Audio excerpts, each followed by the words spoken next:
اور آج کا جمعہ بھی ہمارا اسی توحید باری تعالیٰ کے اوپر ہوگا کہ توحید باری تعالیٰ اس کی اشد ضرورت ہے ہر ایمان والے مومن کے لیے کہ توحید باری تعالیٰ وہ سمجھے کہ توحید باری تعالیٰ ہے کیا۔ توحید باری تعالیٰ ہے کیا، یہ ہر مرد عورت، مومن مرد عورت سبھی کے لیے یہ ضروری ہے کہ پتہ ہونا چاہیے کہ توحید باری تعالیٰ کیا ہے اور اس پر ایمان رکھنا کتنا ضروری ہے۔ اگر اس پر ایمان کوئی جو ہے وہ نہ ہو، اگر ایمان کا ایک حصہ بھی اس پر نہ ہو، اگر شک کا شعبہ ہمارے دلوں میں آ جائے تو ایمان جا سکتا ہے، ایمان جا سکتا ہے۔ سب سے پہلے توحید کے 3 بنیادی حصے بتائے گئے ہیں۔ توحید کے 3 بنیادی حصے بتائے گئے ہیں۔ ایک توحید الربوبیہ، نمبر 1 توحید الربوبیہ تھا، یہ ایک حصہ بنیادی حصہ ہے توحید کا، توحید ربوبیہ تھا۔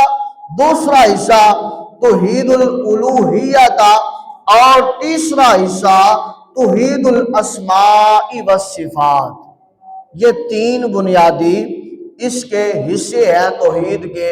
نمبر 1 توحید ربوبیہ، توحید الالوہیہ، توحید الاسماء والصفات۔ یہ تینوں پر ایمان ہر بندہ مومن کا ہونا ضروری ہے۔ توحید الربوبیہ کیا ہے؟ توحید الربوبیہ وہ یہ ہے کہ خالق کون ہے؟ صرف اللہ وحدہ لا شریک ہے۔ مالک کون ہے؟ اللہ وحدہ لا شریک ہے۔ رازق کون ہے؟ اللہ وحدہ لا شریک ہے۔ جس نے مجھے پیدا کیا، جس نے تجھے پیدا کیا، جس نے ہمیں پیدا کیا، جس نے یہ کائنات کو پیدا کیا، جس نے یہ آسمانوں کو بنایا، زمین کو بچھایا اور سمندروں کو چلایا اور آسمان سے بارش کو برسایا اور ہوا کو چلایا، سورج سے کرنوں کو، روشنی کو ظاہر فرمایا، دن کو لایا، رات کو اوڑھنا بچھایا، یہ کون ہے؟ وہ ایک خدا ہے، وہی توحید الربوبیہ ہے۔ اس پر ایمان رکھنا توحید الربوبیہ ہے۔ اور دوسرا فرمایا توحید الالوہیہ، یہ کیا ہے؟ فرمایا عبادت کس کے لیے ہے؟ اللہ کے لیے۔ قرآن پڑھنا کس کے لیے ہے؟ اللہ کے لیے ہے۔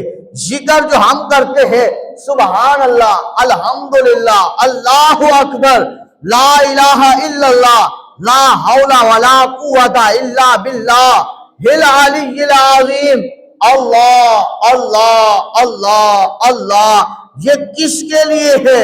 وہ ایک واحد خدا کے لیے۔ روزہ رکھنا کس کے لیے ہے؟ اس خدا کے لیے ہے۔ ذکر کرنا کس کے لیے ہے؟ اس خدا کے لیے ہے۔ اور عبادات جتنی بھی کرنی ہے، دعائیں التجائیں کس کے لیے ہے؟ اس خدا کے لیے ہے۔ اور فرمایا اسی طرح حج کس کے لیے ہے؟ عمرہ کس کے لیے ہے؟ اس خدا کے لیے ہے۔ یہ ہے توحید الالوہیہ، یعنی کہ ساری عبادات، ساری سجدوں کی لائق ذات وہ ایک وحدہ لا شریک ذات ہے، وہی خدا لم یزل ہے۔ اب تیسرا فرمایا توحید الاسماء والصفات، وہ کیا کہ اللہ کی صفات جیسی کسی کی صفات نہیں ہے، اللہ کی شان جیسی کسی کی شان نہیں ہے، اللہ تبارک و تعالی جیسا کوئی سمیع نہیں ہے، یعنی کہ اللہ جیسا کوئی سننے والا کائنات میں ہے نہیں ہے۔ اس پر ہمارا ایمان ہونا چاہیے۔ اللہ جیسا کائنات میں سننے والا کوئی نہیں ہے، اور اللہ جیسا بصیر دیکھنے والا کائنات میں کوئی نہیں ہے۔ جیسا اللہ دیکھ رہا ہے کائنات میں ایسے کوئی نہیں دیکھ سکتا،